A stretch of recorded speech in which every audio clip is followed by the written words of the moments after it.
So last night I saw Nickel Boys, and what a powerful piece of art. And because this movie has endless visual symbolism, historical references, and social commentary, I need to break down every element of it. Like the original novel, the real Dozier Boys Reform School, the purpose of the first-person POV, the dichotomy of Elwood and Turner, the cinematography through Elwood versus through Turner, the Martin Luther King visuals, the Sidney Poitier visuals, the moon landing visuals, the train car visuals, the alligators, the donkey, why the camera is behind the older Elwood's head, and the ending. And so much more. So let's get into this deep dive analysis. Theme number 1, sentient history. The movie Nickel Boys is based on a 2019 novel, The Nickel Boys by Colson Whitehead. And the stories of both the film and the novel are just about the same. We follow Elwood, an intelligent, astute high school student inspired by the civil rights movement of his time, the 60s. And on his way to an accelerated study program, he is wrongfully accused as an accomplice to a car thief and sent to Nickel Academy, a reform school, where he meets a new friend, Turner, and we see their differing perspectives intertwine and collide. And this story of the book and movie is based on the real history of the Arthur G. Dozier School for Boys in Florida. For a time, the largest juvenile reform school in the US, operating all the way from 1900 to 2011. And throughout its 111-year history, the school became infamous for the neglect,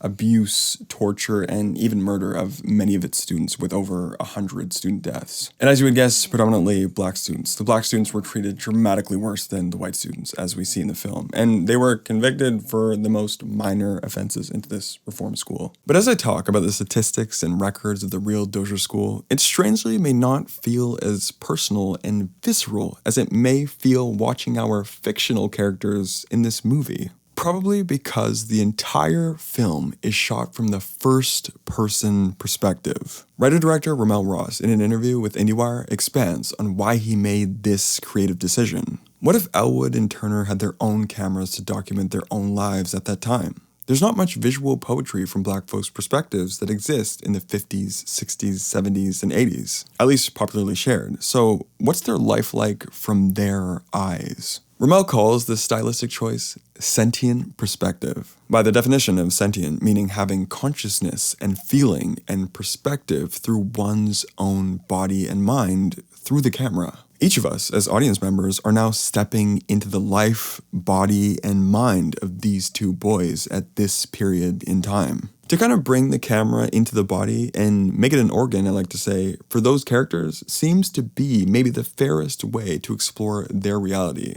and that we're not thinking about them as others. We're not thinking about them as outside of ourselves. And by stepping into the mind and body of these main characters, you can't help but feel this new level of compassion for their experience that you just wouldn't feel as closely with a documentary or historical record alone. Whether traumatic or reminiscent, Ramell focuses on the sounds, the blurry pictures, the instinctual tendencies, and the formative events in our life that construct the memories of who one is. But at the same time, Ramell doesn't ignore real history at all, and makes it a priority to collect archival footage and images of real events from the Dozier School for Boys. That all ties together thematically with what we're seeing in the film. And when these two concepts of fictional in-person POV are combined with true historical records, you get some of the most powerful, in my opinion, moments in film I've ever seen. The best example of that combination to me is when Elwood is waiting for his whipping. With him, you're sweating through the anticipation. And when he is finally whipped, at every lash, we see a different image of a real black student at the Dozier School for Boys.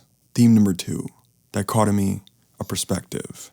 In the film, we have two main characters who are faced with the same challenges and circumstances, yet handle them in completely opposite ways. In an interview with Vanity Fair, author of The Nickel Boys, Colson Whitehead, beautifully described the symbolic dichotomy between the two boys. Elwood and Turner represent two different parts of my personality. There's the optimistic or hopeful part of me in Elwood that believes we can make the world a better place if we keep working at it. Then there's the pessimistic side, the cynical side in Turner that says, no, this country is founded on genocide, murder, and slavery, and it will always be that way. And Ramell explains that he took that difference into account when shooting through each of the two main characters. You can see the scenes shot through Elwood's perspective have a little more chaos to them. The camera moves a little quicker and it's a little less steady, capturing his continuous sense of curiosity and discovery, yet also his shock to some of the more unfortunate elements of his reality. Turner's camera movements seem to be much more steady and confident, looking his bullies directly in the face, capturing how accustomed and jaded he's become towards his reality. It's also indicated by what we see the camera focus on and move towards for each of them. Elwood is often reading comic books, characters representing these symbols of hope with powers that lift themselves and their community out of danger and against evil leaders. Elwood obviously also looks at civil rights leaders, real-life heroes, with admiration, doing his part in the civil rights movement as well. Turner's ambitions are much more grounded, focusing on objectives that are practical and within arm's length, like eating soap powder to skip 1 or 2 days of work. I think the best example of their difference in focus is when Griff is winning the fight he was told by Spencer to throw, and Turner is so caught up in the black student winning over the white student, while Elwood is petrified by the greater consequences that are most surely to come from this so-called victory: Griff's eventual murder. Theme number 3, Transference of Hope.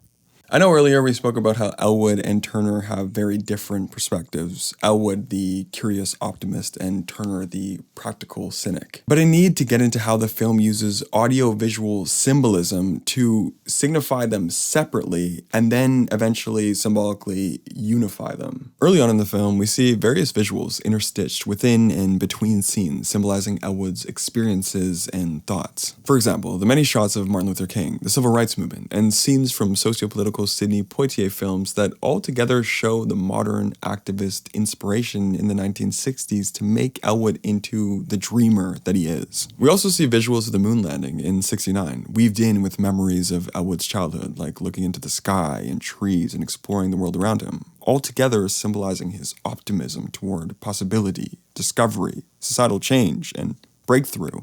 However, we also tap into the darker memories, such as an old man poking his cane into Elwood's stomach after suspecting he's stolen something from him, and pairing those frightening memories with alligators roaming the city and the school grounds at the most random of moments, signifying the lurking danger that can exist around every corner in the most regular of places for a black boy in '60s Florida. And when Turner's perspective is finally introduced, we see shots of someone sitting in a train car looking out into the woods and fields day and night. Certainly one of the more obscure moments that I believe symbolizes this feeling of moving through life with little control or personal agency, only with a small window of possibility to look up towards, a sentiment and perspective Turner's character represents and carries with him. And approaching the end of the film, when Turner's courage finally connects with Elwood's ambition, Turner places Elwood's records of abuse in his journal in the car of the school inspectors. And of course, the price Elwood pays is life-threatening, as he's put in the sweatbox and soon after killed when he and Turner try to escape. But this entire sequence leading into Elwood's death shows a series of familiar and new symbols that seem to be kind of merging Elwood and Turner's perspectives. We see the visions from within the train car, the images and audio of the moon landing, footage of black families living happily, radio voiceover about overcoming fear and finding compassion, and a shot of a mule, likely symbolizing the grim history of countless broken promises and ongoing dishonesty, like the 40 acres and a mule falsely promised to the slaves freed in 1865. And Ramell actually gives a great explanation on how this convergence of perspective came to be over the course of the film. What we figured out is it was love. Hattie giving love to Elwood. Elwood being open to the love of Martin Luther King. Him taking in Martin Luther King's love. And then Hattie giving a little bit of love to Turner on that trip where she comes. Turner being open to Elwood then. And then them starting to transfer an intellectual and relational love that they've never had before. And it kind of continues throughout the film. And Ramell's quote really ties together why all of this visual symbolism that was so separate at first is now all coming together into one big concept, which when you think about it, now all exists within Turner, from the inspiration and even the spirit of Elwood after his death. And as you see in the film, when Turner escapes, he takes on Elwood's name and identity, revealing that the intercut scenes of Elwood doing research on Nickel Academy in the future was actually always Turner. And finally for this video, I want to get into why the camera looks through Turner's eyes as a teenager, but looks from behind Turner's head as an adult. And here's a quote from Ramell that gives the perfect explanation. What happens when a person takes on another person's identity? What happens when their earth is shattered? What happens when they're forced to see themselves through the world? They're almost disembodied.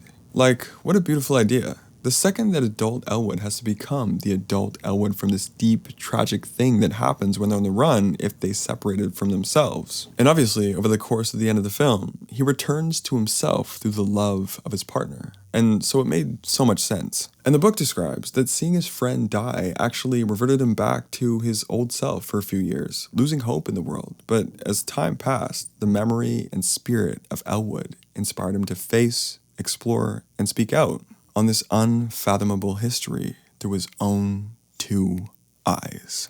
All right, this is my analysis. I'd love to discuss your ideas and your thoughts in the comments, and if you have any questions as well that you don't think I've answered yet, I'd be happy to answer them. So thank you so much for watching, and see you later.